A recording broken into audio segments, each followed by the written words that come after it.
the Bradley Center. We're in downtown Milwaukee, the home of the Bucks.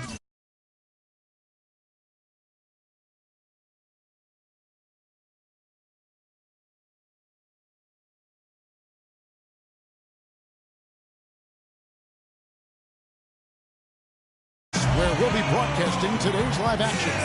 Bringing you some fun on a Monday night. It's the NBA on 2K Sports. Kevin Harlan here along with Clark Kellogg and Steve Kerr. You look at Texas. They're looking to start this road trip off with a win and continue their winning streak. And, you know, Kevin, during this winning streak, what's been fun to watch is that everybody knows their role, and it's very clearly defined. Everybody knows exactly what his job is, and they're going out and they're doing it. And all the pieces have fit together perfectly. There's not a more competent team in the NBA right now. Believe me, none of the guys on that team think this winning streak has happened by accident. They know it's taken hard work. And the starting lineup for the Pelicans. Backcourt, Holiday and Gordon. Evans and Davis are your small and power forwards. And it's Ramos in at the center. Well, trade rumors circulated around Eric Gordon last season. Makes you wonder if there was some buyer's remorse from the Pelicans after they matched the Suns' 4-year, almost $60 million offer sheet. Here's Big Daddy. This New Orleans team is now in their second season as the Pelicans. The name, which was subject to some critique early on, has actually turned out to be nice for the franchise with a new group of players, new ownership, and it fits nicely into creating a new identity. It's O.J. Mayo on the wing. Ilyasova sets a screen for Mayo. An easy 2 points on the layup. Strong move to the hoop. Nice power move. I like that one. On defense, Milwaukee. We talk about the Pelican mascot. Steve, wingspan, a term that definitely applies to this team and the young Anthony Davis. Yeah, it's a great name. You know, Davis was last year's leading shot blocker to go with 20 points and 10 boards a game. I mean, this guy is a potential superstar and obviously the key to this club moving forward. He was the first one to react to that miss. Excellent anticipation on his part. A hustle play on the putback by him. Over to the wing. Pass to Ramos. Puts it up from 12. And O.J. Mayo pulls it down. So it's the Bucks now. 4-point game. They defeated the Wizards in their last game. And their energy level at the defensive end was fantastic in that game, guys. They made finding an open shot very difficult in half-court situations.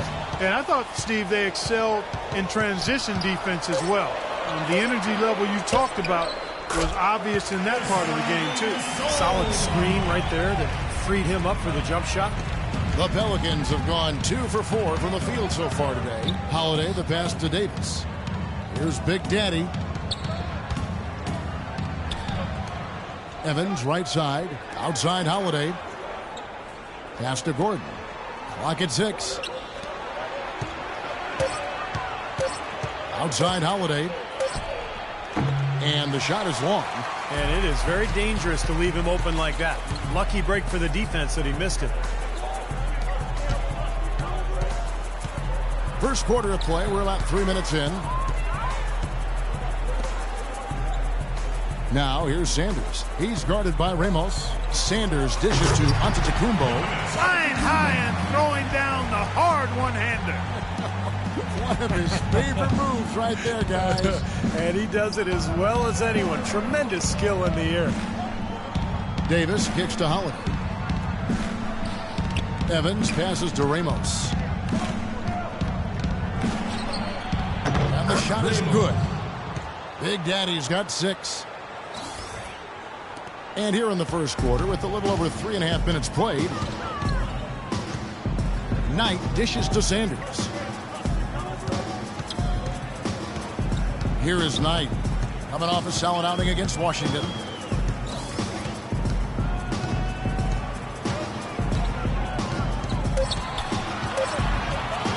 From deep three-point range, rebounded by Ramos.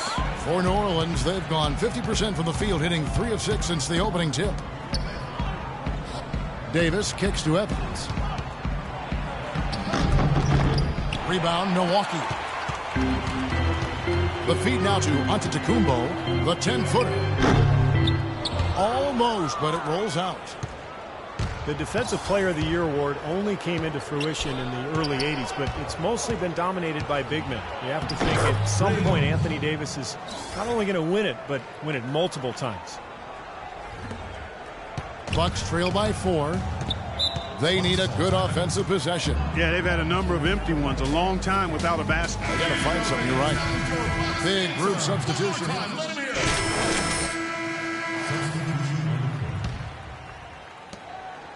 For Milwaukee, they've gone 1 of 3 to start out the second quarter. Up front, it's Henson and Sanders. Knight and Mayo man the backcourt. And it's Antetokounmpo in at the 3 spot. That's the group for Milwaukee right now. Now here's Henson. 5-point lead, the biggest of the game. Beautiful feed off the bounce to his teammate there. Nicely done. Well, it's hard to argue with the effect John Henson has had on the basketball floor. 6'11" Clark with a 7'5" arm span. He obviously is a force defensive. And a lot of that, Kevin, I think also has to do with how heady he is. He's got excellent timing and really an innate sense of when to rush in for the weak side shot block. That's a good point. And he just seems to usually be in the right place at the right time. That's what we call basketball sense. Now here's Anderson. He's had some playing time, but no scoring yet from him. Stolen by Henson. And even 3-on-3 break. Knight with it. And it's Gordon picking him up. Knight passes to Antetokounmpo. And he can't extend the lead to double digits. And with Henson, that's often something that gets overlooked as an attribute of the player. Knowing where to be on the floor defensively in order to give yourself a chance on a play, it comes as second nature to him. And he gets it to go. And the Bucks lead by 10. And their interior defense getting exposed once again. How many open looks at the rim are they going to allow? Holiday, the pass to Ramos.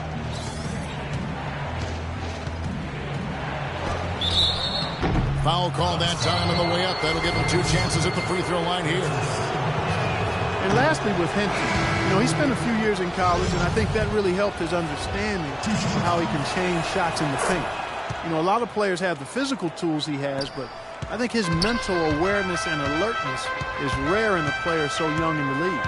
Ilyasova, he's checked in for Milwaukee. Here's Antetokounmpo, right now averaging 7 points a game. The shot is off, and New Orleans will go the other way with it. Want to keep rolling here following the win against Memphis. And they were so proficient in that game offensively, guys. Their passing was dynamic. Shot making, a really good flow to their offense. Well, they played a very intelligent game of basketball, Steve, and those two things go hand in hand.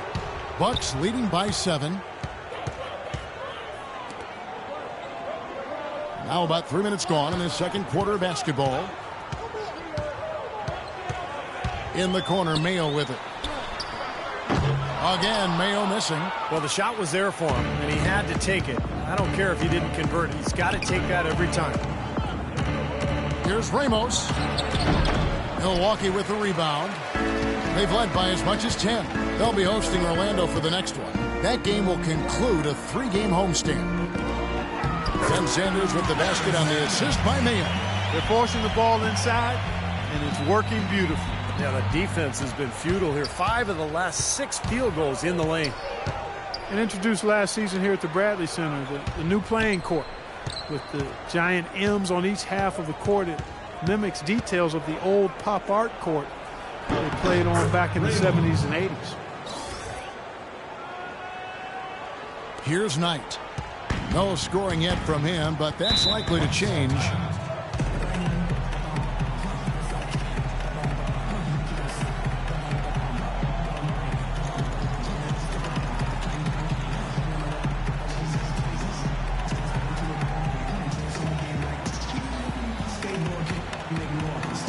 Tyreke Evans is checked in for Ryan Anderson. And now look at Brandon Knight here. He's been having a nice year. He's putting up 18 points a night, 7 assists and 4 rebounds. And just look at those scoring. Does best, putting points on the board. Yeah, how valuable a player he is for them, Steve. Scores are always valuable. He gives them such a reliable option every time they have the ball. Now here's Mayo. averaging 14 points a game.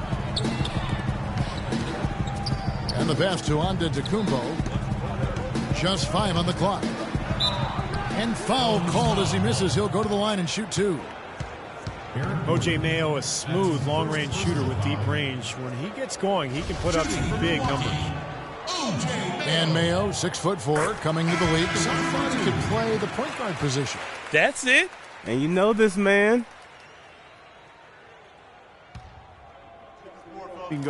Parker's checked in. And so we conclude the first half. Bucks ahead. They're up.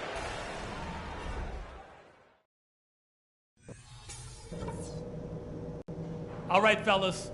Still anyone's ball game right now. A few things from the first half.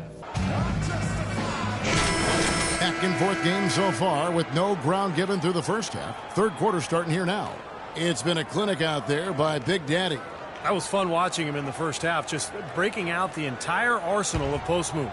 Yeah, I think he might even have a few more tricks up his sleeve, and he'll break them out as we start heading down the stretch here. And now let's check out the lineups courtesy of Gatorade, all fueled up and ready to go for the second half of basketball. Setting the floor now for the Pelicans. Gordon is the 2 with Evans playing small forward. Big Daddy is out there with Davis, and it's Holiday in at the point guard. Now here is Holiday. Davis dishes to Gordon. Some nice passing here by New Orleans. And with that, the Bucks lead is cut down now to just 4 points with the basket from Ramos. They are not rotating nearly quickly enough on defense down low. Got to get quicker there. And even if it costs them some foul trouble, I mean, they need to start putting some bodies on bodies. Be physical. Here is Ilyasova, averaging 12 points a game. And finished off by Sanders. Tell you what, he can do a lot more damage to that rim than that when he wants to. And you know, Clark, with the lead they're enjoying, I'm surprised he didn't put a little something extra on that one. Me too. Well, I think he did plenty of damage anyway. It was only with one hand, but he threw it down pretty hard. Here's Gordon after the basket by Milwaukee. Feeds to Holiday. Passes to Ramos. Yes, and it's Holiday with the assist that time. 17 points for Big Daddy. Well, he certainly isn't the one to blame for them being in the hole. He's been on the money with his game. Mayo with a screen on Holiday. Knight kicks to Mayo. Ilyasova sets a screen for Mayo. Ilyasova with the ball. Picked up by Davis. Antetokounmpo passes to Knight. And here's Mayo from the arc. Anthony Davis grabs the miss. Pelicans trail by 4. From the sideline, let's catch up with Doris Burke. Well, the 2014 draft received the highest ever television ratings, eclipsing even LeBron James's draft back in 2003. Fan interest continues to grow, and the league is now considering moving the draft after July 1st and packaging it with a season-ending award show. Guys, it could make for some pretty exciting theater. Doris, that'll be something. Thanks. Well, there might not be time for guys like Durant to give a 15-minute acceptance speech, but I think it would be fun. It took some time, and fans might have been unsure for a while, but clearly the Pelicans have a direction for this team now, and I think they're a franchise on the rise. And with the Pelicans getting a franchise big like they did with Davis always helps, but they're also active in acquiring talent to grow around them. And the Pelicans making a change here. Anderson's checked in. For the Pelicans, getting young talent is one thing, and they want to make sure right talent to fit alongside their stars. Kevin, I really think sometimes the cohesiveness and the fitting of the parts is overlooked and undervalued. And Pelicans are trying to make that a real priority. Not only do we want talent, but we want it to fit together nicely. And you got to give them kudos for that. That's a good point. Now, here is Knight. Looking for his first basket still in this one. Sanders' shot is good. Defense pretty much helpless there, stopping that layup. I think too much of a mismatch in terms of height. Pelicans trail by 4. Holiday off a pick from Ramos. Holiday goes in. Here's Davis. Makes it off the glass. Davis has got his second basket of the game. Guys, they've had a solid start to the second half offensively. Gotten good looks, and they've made 3 out of 4 of them. Now, here is Knight, averaging 18 points a game. Ilyasova, a screen on Gordon. Mayo kicks to